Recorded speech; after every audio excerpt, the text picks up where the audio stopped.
மதுரையில விஜய் நடத்திய தாவேகா மாநாட்டுல விஜயின் தொண்டர்கள்ல முக்காவாசி பேரு இந்த அம்மா பக்கத்துல போய் நின்னுகிட்டு செல்ஃபி எடுத்துக்கிறாங்க.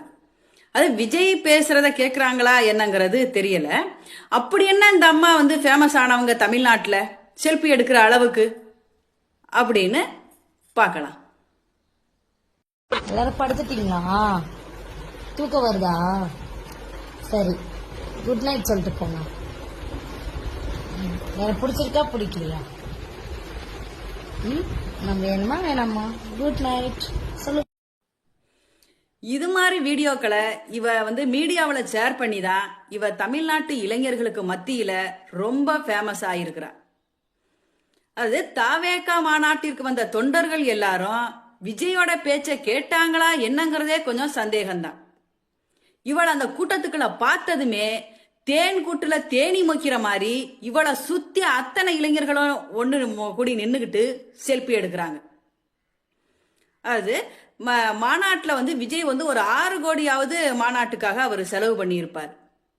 ரொம்ப செலவு நிறைய பண்ணி இருந்திருக்கிறாரு. ஆனா இவ எந்த செலவுமே பண்ணாம அந்த கூட்டத்துக்கு வந்த உடனே ரொம்ப ஃபேமஸ் ஆயிட்டா.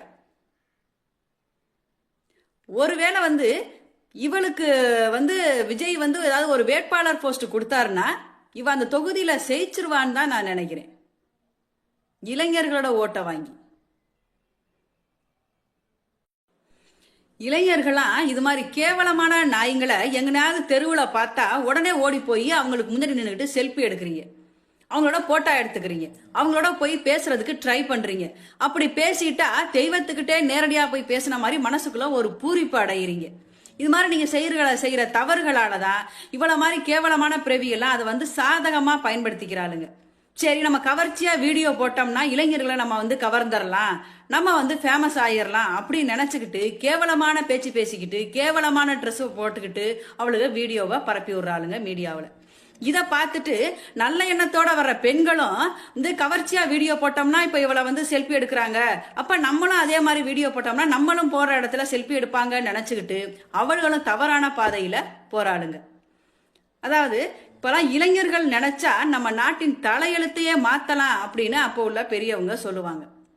இப்ப நீங்கெல்லாம் இது மாதிரி பிற கேவலமான நாய்களை எங்கனாவது பார்த்தா அவளுக்கு மூஞ்சில காரி துப்பணும்.